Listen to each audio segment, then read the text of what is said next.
Buongiorno, all you beautiful people. So we are here still in Italy. Still, God, look at that. Isn't that just a gorgeous morning walk? Absolutely lovely. Hopefully the audio quality is good enough for you guys. You'll give me a little bit of grace here as we not in the usual confined office for recording, but I thought this would be kind of beautiful. Take you guys for a little morning walk with me. So let's talk about how the top 1% make and grow and manage their money. It's very simple. It's a very simple formula. Now, for the longest time, I thought finance and money was a very complicated thing. And the reason for that is because there are very smart people who are incentivized to make it feel overwhelming and complex, and to make it feel as though you need to trust an advisor, a professional, somebody who knows what they're doing with your money, with your financial decisions. And so what a lot of people end up doing is they abdicate responsibility for learning the rules of money and for learning the winning strategies of money. And they just follow in the footsteps that their parents told them, which was go to W-2, or go to school, get your degree, get a W-2, work a good job, right? Then put your money into a 401k and invest it with this hedge fund dude, and get your life insurance and all this stuff, right? So they're just taking the most well-trodden advice. But the problem with that is if you do what everybody else does, you get what everybody else gets. And generally, everybody else is doing pretty dumb things that are meant for the average person. But you don't want to be average. You want to be a top 1%er, right? You want to make your fortune. You want to live life on your terms. And I totally support that. But to be an exception, you have to do something exceptional. You have to be an exception.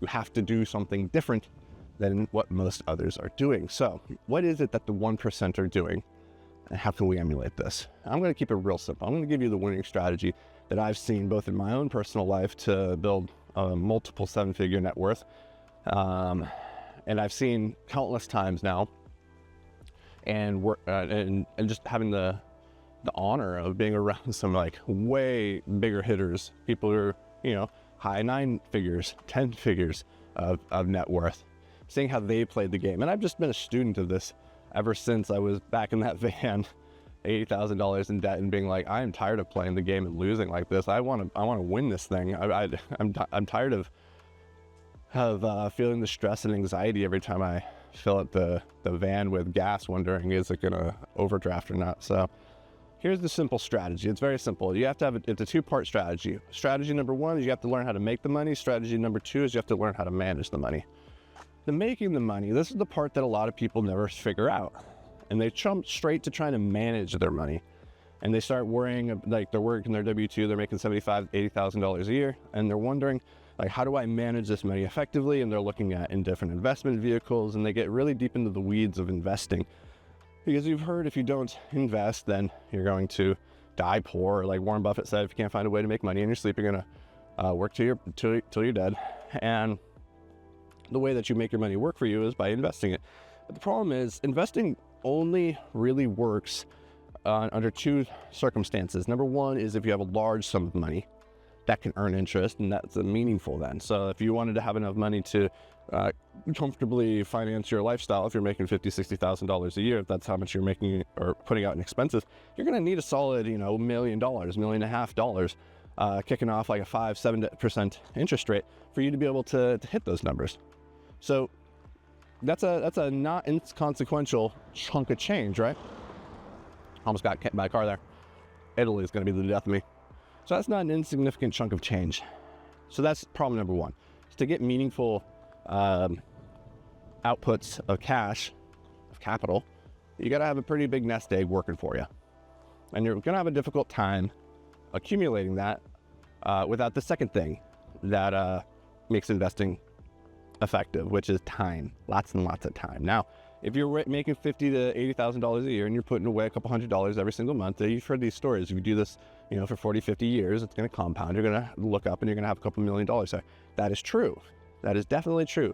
If you want to get to multimillionaire status and you just want to play the 50, 60 year game, you can do that by putting away little bits of money. If that's the game that you want to play, cool. You know how to play it, keep doing it. But if you want to be a top 1%er, which means you get there a lot sooner, you can't do this. You can't just put a couple $100 away every month and you can't have a 40, 50, 60 year timeline. You got to figure out, how can I compress decades into days, and how can I move faster towards my goal? Presumably, the question we have to ask ourselves is, how can I make, say, $1 million? We'll just use that as a baseline. That's not a ton of money, but it's a good baseline for a lot of people. How do I make $1 million in the next 10 years, right? And so the way that the wealthy people that you've probably met or have seen, or people like me that you're consuming content from, the way that 99% of us have done it isn't through a W-2 job. You can do it through a W-2 job, like that's totally possible, but it's very unlikely. The vast majority are going to do that through building a business. Now, the reason that building a business is such a high leverage way for building wealth is because your inputs are more directly correlated to your outputs. And the more inputs that you put in, the more they compound, the faster that flywheel spins, and the more likely you are to get really big returns at the back end. When you compare that to a W-2, you can put in the same amount of work. You could even you could be working even harder in a W-2 than you do in your business. But the flywheel is only ever going to go so fast. It's only going to go up linearly unless you are in one of those positions in the business that is compensated as a result of your input. So like a sales position, that is a great way to make a lot of money. But I consider salespeople to be entrepreneurs as well, because if you look at the way that their compensation is structured, it resembles a lot of an entrepreneur's model. So the truth is, you got to build a business, and it doesn't have to be a product business. It doesn't have to be an overly complicated business. I'm a big fan of service businesses because they require so little to get going, except for your domain knowledge and whatever it is that you're already pretty competent at. Take that and figure out, how can you share that with the world? How can you use that to bring people value? You then have to solve for the marketing issue, but you just got to watch podcasts like this. I'll teach you, I'll show you. That's pretty simple. That's nothing to get too stressed out about. But that is the first part of the plan. If you want to make money like the 1%, you have to own a business. Now, you could say another part of owning a business is investing and co-owning other businesses with other people. Remember, every business needs three things. It needs people who have the time, people who have the knowledge, and people who have the capital, right? The time is to go do the work.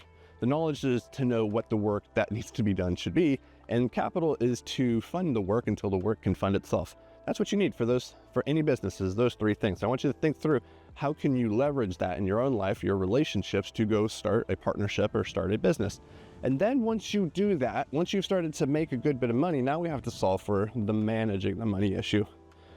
But in my experience, if you really want to win the money game, I wouldn't worry about the managing part until you have already won. Generally, you won't win the money game through the managing part. You want to solve that when you have so much money coming in from your business and your income is so high that you're suddenly like, I don't know what else to do with this. And I didn't necessarily live this out. I started investing a whole lot sooner on my journey.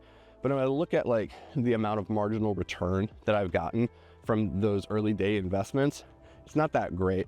And in a lot of ways, I would have been better off taking that money, investing it into myself, my skills, my abilities, to a coach, into a community. I would have been way better investing into myself, investing it back into my business for growth. It would have made a lot more money than just throwing it into the S&P 500. So take that for what it's worth. Learn from my mistakes.